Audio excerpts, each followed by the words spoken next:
So during the winter, the family and I we took a 7-hour drive from Los Angeles all the way to Tahoe. You know, we live in a beautiful world, and it was so nice to be able to take these little stops in these parks and spend this time in nature.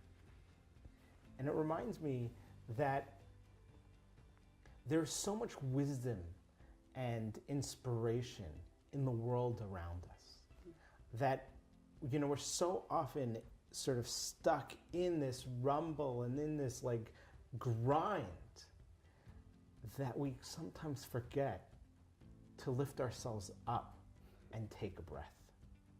And I think that it's an important mindset to love creation, to love the world, to love the created, to create the creatures, the people around us, everything that is beyond us, that it's so important to just look at that and say, you know what, I am thankful for that.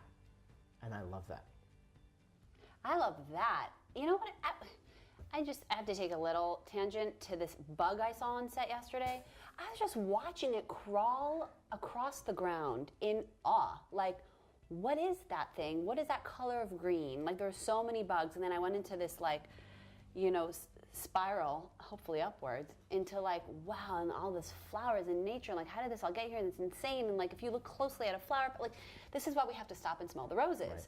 Because it's, one, roses smell great and they're beautiful, but two, if you look deeper, there's such a message. It's like there's beauty, but there's the thorn, and there's like, there's really such a depth to everything around us if we're willing to go there and take that break. Right.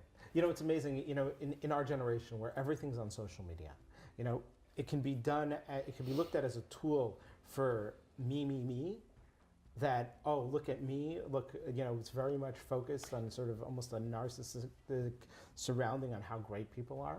But then all of a sudden you look, you know, as you're scrolling and you see a picture of a majestic landscape. Like, is that a painting? Right. Or is that a picture? You know, and you look at that and you're like, wow, that is breathtaking. This great Rabbi Yehuda, was once debating with the Emperor of Rome. And he asked him, how do you know God created the world? How do you know there's a creator? So what he did was he painted a beautiful landscape. And just at the end, took his inkwell and spilled it on the corner of the painting. Huh. And when the emperor came back and said, wow, look who built this, who made this painting, the Rabbi Yehuda said, it just happened by itself. The inkwell spilled and it just evolved into this beautiful, majestic landscape. And the emperor's like, oh, come on. These things don't just happen by themselves. And Rabbi Yehuda says, Gaia. Ooh. He says, Gaia. He says, these things don't just happen by themselves. Wow. The world around us, the people around us, we can see the spark within it. We can see godliness in it. And I think that there's so much life lessons in nature, going up and hiking a mountain and looking how animals interact with each other. There's tremendous wisdom in that. It's so true. So many people really, I mean, look at like Hid Bodedut, to be in nature, to meditate, this meditative practice that our sages have used throughout the years, which I personally love, is to go out into nature, sit, and speak to God. Just speak, whether it's out loud or internally, but I find that is when I can really connect, when I can experience the vastness. Maybe there's like running water, there's the sunset. Like really, if to anyone out there who's having a tough time connecting through prayer, meditation, or to God, go out into nature, look at a sunset, and speak out. So we said this story many episodes ago, where one of the Hasidic rabbis was asked by his father, why do you go out to the forest? Why do you go out to study over there? Why do you go out to pray? God is everywhere. And the response that he gave his father was, well, God may be everywhere. I'm not the same everywhere. In the sense that I feel more connected to God in nature. Nice. And therefore that's why I go out to nature. Nice. Yeah. And so we need to find those environments, those things that help us be more sensitive And by loving those things around us, by loving God's creations, by loving the creatures, by loving the world around us, we get better appreciations for us. I love, and it's also the collective energy. Like you're right, you have to know yourself and know where you thrive. And also we talked about like, in the surrounding, the energy is really important. Like for me, some places I don't just feel as connected, and others I'm like, whoa, I feel like God, like there's something going on here. And I think that's the aspect of loving all of creation is recognizing, yes, there's a spark of the divine in everything. And you have that opportunity to interplay with it. Not every spark is going to maybe be the spark that's calling you in that exact moment. So finding and being we start to become really aware of like the energies around us. I recently saw an influencer, social media influencer who I had worked with in the past. She's a model, and she was speaking out on a live. I happened to tap in and listen to her. Right at that moment, she was talking about the people she's around. And she said, really surround yourself with people who elevate you, who lift you up, who, when you leave, being around them, you feel energized. You don't feel depleted. You feel inspired and positive. You don't feel negative and kind of, just depressed. Like, the company we keep is important. That doesn't mean that there isn't divine in even negative company, but I think that's where being really aware of yourself and aware of what works for you, and also where you are, like I would say where you calibrate, like energetically, because sometimes some people are at a level that pulls you up, and like an experience, like what's an example of an experience that pulls you up into this collective higher energy is like AA. I recently went with a friend to an AA meeting. It's actually Al-Anon. It's the one where, like, if you have a spouse who's in AA, you go to Al-Anon, and the collective energy there was I felt like I walked into a completely different world. And everyone was so spiritual, and everyone was really connected to this higher power and speaking these words of, and that is a collectiveness. Is that a word? It is now. A collective that elevates you. Right. And like how powerful that when it is turning the me into we. Right. Like if I can be aware of my own energy and who I am and bring it into space with other people, and together we elevate, then it is elevating me into we and creating a space that helps others to do that. And isn't, Right. Well, wouldn't God just be proud? If me and we are capital letters, you just switch them up and down. Whoa. It's the same Blow word. my mind, Rabbi. You're blowing my mind. But, it's funny that, I've often, as a parent, looked at other people's parenting styles and been inspired to act in that way. So Nice. like when I'm totally frustrated, sometimes you see someone who could be totally frustrated, but they have all the patience in the world. And you're like, oh my God, that's crazy. How do they do that? That's a superhuman. But it inspires me to live up to that standard. Our sages would teach that if you want to find an answer to questions, look into nature. Cool. And that even sort of the attributes and sort of the mannerisms of animals can actually teach us profound ideas.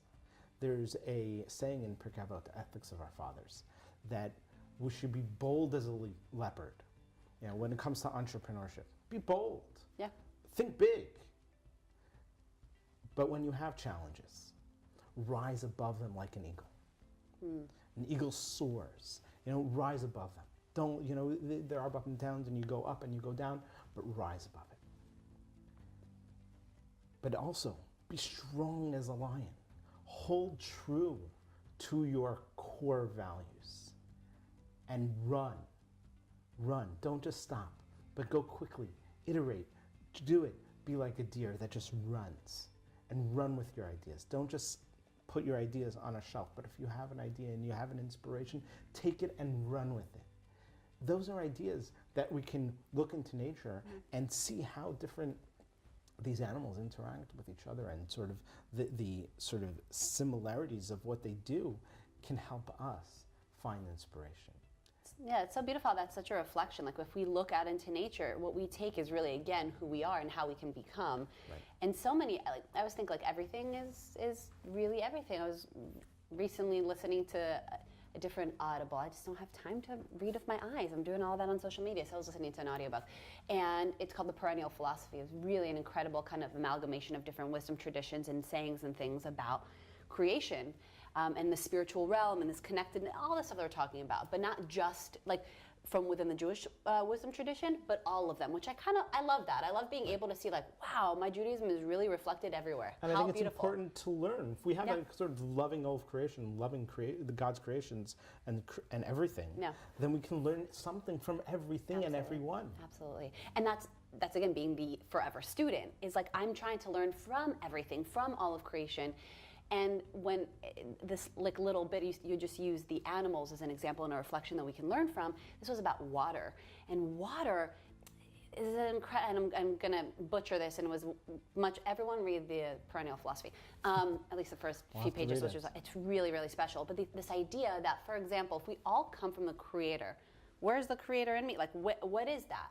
So this father told his son, put salt into water and dissolve it. He said, okay, now taste the top of the cup. What does it taste like? He said, salty. He said, taste the middle of the cup. What does it taste like? So he dips his finger in it. Salty. Taste the bottom. Salty. Where's the salt? Nowhere to be found. Because it's not about finding, like pulling out the thing. I can't pull God out. I can't find it. I don't even see it anymore. It's dissolved within you.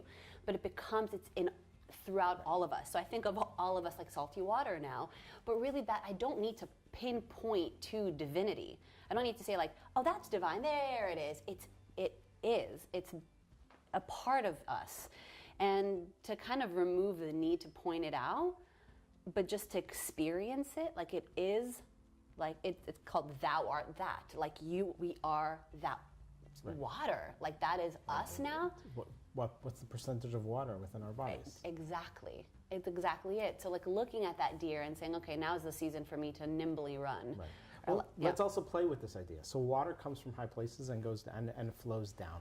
In the sense that God's wisdom is used in Jewish mysticism as God's wisdom flows from very high, very spiritual heights to down to the average person.